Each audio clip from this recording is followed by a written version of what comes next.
Pitam se sa čim ćemo ukrašavati torte ovaj put? Ja prva pritiskam.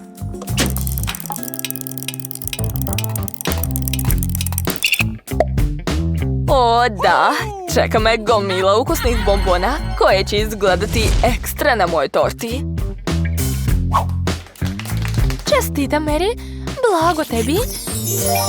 U pravu si. Ja sam presrećna. Prvo idu crvi. Dok Mary ukrašava svoju tortu, ja ću saznati šta sam ja dobila.